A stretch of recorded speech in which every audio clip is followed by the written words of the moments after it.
Hello everyone, I am Punya Agarwal, ACCA affiliate and one of the admins of Being ACCA, and in this video I will be telling you some of the mistakes that AA as well as AAA students do in their mocks or like past papers, which they should avoid in their final paper. So just to give you like a background, for this quarter I checked approximately 30 to 35 papers, and these were genuinely some of the very common mistakes which I saw in every paper, which of course you should definitely avoid in your final paper. So let's begin. The first thing is that students tend to take audit paper, AA or AAA paper very lightly because it is not a numerical based paper, it is a theoretical written descriptive paper. So they tend to think that yes, I can, of course some solve nahi honge, but we can easily write this much of content or itna lines likh lenge ya itna ho jayega. But then AA and AAA is a paper which you should not take for granted at all. You should develop a good writing skills to ace this exam, so do not take this paper very lightly. I've seen students, they say that it is audit, I will be able to complete the syllabus by the end of November and then I'll practice some of the questions and I'll be good to go for the final paper. No, you have to do like a good practice as you do for the other papers, similar or even more practice, more written practice. So that was the point number one. Second point is, which is very very important especially for the AAA students, is that your presentation skills should be top notch. Like you should not compromise on your presentation skills. That includes your spelling errors and grammatical errors as well, because see, of course the examiner won't be cutting your marks according to your spellings for sure, that's for sure. But if he sees that there are a lot of spelling errors or there are a lot of grammatical errors, your sentences are not making sense as they should, of course he will be cutting marks. In AA he might cut, like if it is like an audit risk and your audit risk is fine, but he is not able to understand what are you trying to say because of your mistakes in grammatical mistakes or like spelling mistakes. Then instead of giving 2 which you actually deserved, he would give you a 1 maybe because he was not able to understand. Same is the case with AAA students. In AAA you have professional marks, and those professional marks are very very important and very very easy also to grab. So if you are not working on these presentation skills, your presentation includes your formatting, your spelling errors, grammatical errors, how you make pointers, you're not writing a big chunk of your information in just like a 1 paragraph, you're breaking that paragraph into 2 parts or 3 parts so that it's easier for the examiner to understand. Then you're giving proper headings, you're bolding them. Just basic presentation skills you need in paper in AA and AAA both. One more thing I would like to highlight is that whenever students are going for their paper, they tend to not make the formatting correct in AAA, because I have seen, like I checked few papers in which you have your first question, right, in which you to from date and everything subject comes and you give your introduction, then there's materiality. People actually forget, they do all of these things, but then they actually forget to give it a conclusion. That is part of your formatting, so please be very careful of those things as well. Next important thing is your standards. Standards are very very important in AA and AAA. That is your base on on which you are basing up your assumptions or basing up your risks or responses, whatever. So in AA, when you're writing your audit risk or when you're writing your control deficiencies, these 2 things, it is very important. Not in control deficiencies little, but standards are important. IFRSs, IAS, the basic ones, your IAS 37, your IAS 16, your IAS 38, your IFRS 5, all of these basic IFRSs and IAS are very very important. And AAA for sure, you cannot go in your exam without writing these standards in your answers. I have seen, the answer is correct, of course, there's no problem in the answer, but then you haven't based your answer onto a certain standard that eventually it needed that standard to base it upon, right? So for example, if we are talking about inventories and we say that it should be the lesser of the cost and NRV, whatever. So what is the base? You have to write that as well. And writing correct accounting standards is also very important, because if you're writing the accounting standard but that's wrong, you will actually, of course you'll get your marks would get cut. So writing standards which are correct is very important. Then next important thing is about substantive procedures. Now substantive procedures are very important in your AA as well as AAA. And many students are actually confused or actually scared of substantive procedures. See, you do not have to be scared of them. The more you practice them, the more you will get a better understanding of how you actually write those, and then you'll feel, Achha, this was the very easy only. So one thing I saw very common in all of the scripts was that you do not relate your substantive procedures to your case study. That is very important. Like in question number 3 of AA I'm talking about, you get specific case study just for the substantive procedures. They give you like a breakdown that if they're talking about the substantive procedures for revenue, they'll give you a paragraph for revenue. If they're talking about inventories, they'll give you a paragraph of inventories. And if you're writing the generic ones and not relating it to the case study, of course your marks would get cut. Even if all of those generic ones were absolutely correct, then also your marks would get cut because you haven't related it to the case study. So generally what I suggest students is, for example, if it is like a 6 marker or a 7 marker, try and write at least 3 to 4 points in accordance to the case study, and rest of them can be the general ones. Of course, all of them you cannot relate it to the case study. If you're able to do that, well and good.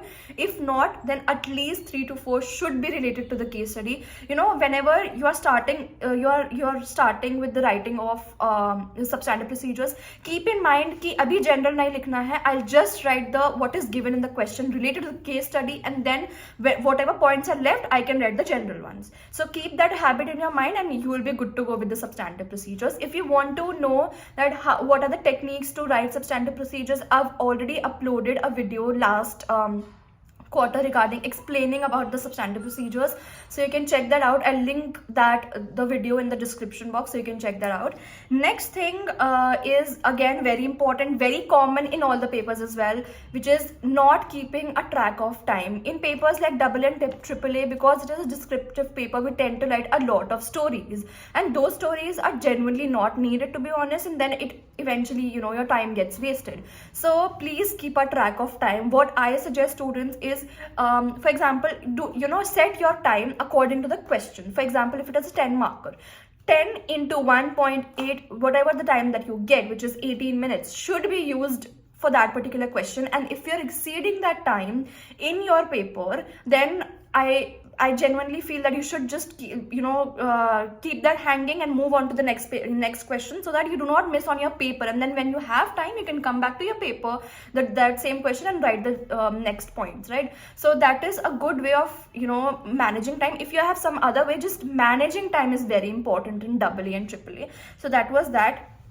Then again, many students do selective study also in AA and AAA. I have seen people not doing audit report in AA, which is a short question which comes, the last question, the last part is always about the audit report. So how can you miss that? That's like a 5 marker, and 5 marks can also make or break your paper. So do not do self-study. Even if you know little bit of it, that's fine, because of course your exam is day after tomorrow. But then do a little bit of the practice of the part that you are thinking of skipping out completely, because that is a compulsion that will be there in your paper no matter what. So do not do selective study in any paper, in any of the ACCA papers, to be very honest. Now talking little specific about the paper is one of the pointers that I wanted to talk about is, whenever you are writing your answer, do not just start with the answer. For example, if they give you like an audit risk, do not just be do not just be like, this is the you write like a line, and then you'll write this will cause overvaluation or undervaluation or misstatement of the financial statements in accordance to this. No, do not always give a background to what you are writing in any part of your question, not only in audit risk or control deficiencies. Every part of your paper, do always give a background, and that background you don't have to write it on your own. You just have to copy and paste from the question itself. So always give a background so that the examiner is able to. That is again a part of your presentation. To be very honest, that is again a part of it. So giving a background also is very, very important. The next thing is that, again, about the substantive procedures, is always try and write at least one extra point to what you have already written. For example, if it is like a 7 marker, always try and write at least 8 points, so that if you mess up in one of the pointers or one of the substantive procedures, you're able to fetch marks through the extra one. So always try and write. Of course, I won't say that write 2 or 3 extra, because of course time will, you can waste your time on that, thinking about that. But try and write at least one extra, so that you get little extra marks if you're missing out on any of the pointers in the substantive procedures. Then now another very important thing in AA is that many students tend to be confused between direct controls and control deficiency. So very simple example I'll just give you is that, for example, you have a warehouse, and in that warehouse you have your stuff there, right? Now you want to protect that stuff so that it doesn't get stolen, or there's no theft, or there's no fraud, all of those in your warehouse, right? So for that purpose, what you do is you put a CCTV camera. That is a control that you are putting on your warehouse, that you are maintaining a control over the warehouse and seeing who is doing what. That is a control. Fine. If you see that thing, that is a direct control. Now, how can you test that control? Is see if the CCTV camera is working, see the footages, review it, and all of those things. Basically, what the control that you have put, just see, is it working fine or not? Simple. Now, a deficiency in this case would have been if there was no CCTV camera, and there can be a risk of fraud, error, all of these thefts and etc.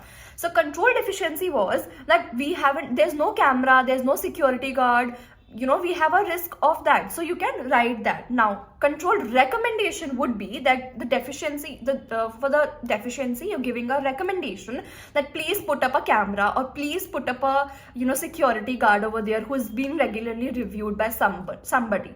So that can be there. So this is a gist I wanted to give you regarding the 4 things which students usually get confused in. Please do not get confused, and these are very basic, and of course this will come. Your direct controls will also come, your control deficiencies will also come. Now, one more important thing is that when you read the examiner's answer, or when you read the answers behind your Kaplan or BPP kit, you think that they have written a lot of things, and that is like a too idealistic answer, which of course you won't be able to achieve. So don't go behind fancy words or like writing too much in your paper. Write what is appropriate using simple language. That will also fetch you same marks, and maybe even more, because you're able to present it better, right? So do not go behind idealistic answers. Go behind correct answers and correct presentation. So that was another thing. Next important thing is not picking up easy marks. Easy marks in the sense, in AAA, of course, your professional marks are very, very easy marks. I know some of the students, are confused or are scared of actually those 20 professional marks. But mind you, if you don't have to do anything extra for that, right? Your presentation just should be right. The way you are communicating to the examiner, basically your writing should be right. That is how you will be getting those extra professional marks, which is 20 marks, which is like a very good thing that ACC has now done. Then talking about audit also, in your AA also, you have few of the theoretical portions which usually come. Like I've seen majority that the first question of your first question is basically a theoretical question which you can maybe learn or maybe memorize better. So just pick up the past papers and see what all theoretical questions, direct theoretical questions came, and then just practice those, so you'll be in a better position. So that is like an easy mark. Then talking about now, these were some of the mistakes that I have found, to be very honest. One last thing I want to tell you is regarding the formatting of the audit risks and the response to it. Whenever, in my opinion, this is completely my technique and how I tell the students who took my test series and the mock evaluation, is that always, whenever you are starting with an audit risk, start by giving a background. As I said before also, you should give a background. So just write what the question is telling you. What is the risk that you found in the question? You think that it is a risk. Pick up that same line from the question, then explain the standard. If you can relate it to the standard, explain that standard, or else just go to the risk. This is a risk, and this can lead to overvaluation and undervaluation, misstatement, whatever. Or your risk paragraph, your audit risk should be divided into 3 paragraphs, 3 or 2. Do not write in just one, paragraph. That's again a presentation mistake. So these were all the things that I wanted to tell you. I know that your paper is day after tomorrow and you can be a little stressed or little, maybe demotivated, but please trust on your practice. Please, now is not the time to do anything new or extra. Just pick up what you have already done, revise. Do not do anything new again, as I said. And now I don't think so that you need any more practice. Do not do mocks, please, because you have your paper day after tomorrow and you won't be having enough time to reflect on your mistakes. Now, if you have done one mock, well and good. Just see what all mistakes did you do in that mock and practice accordingly. So that was all the tips. And now I would just say that revise the theoretical portions, like that direct questions which come, which is very important.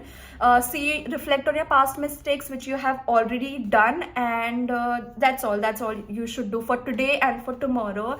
Do not do anything extra again. So all the very best for your paper on Monday, and I hope that you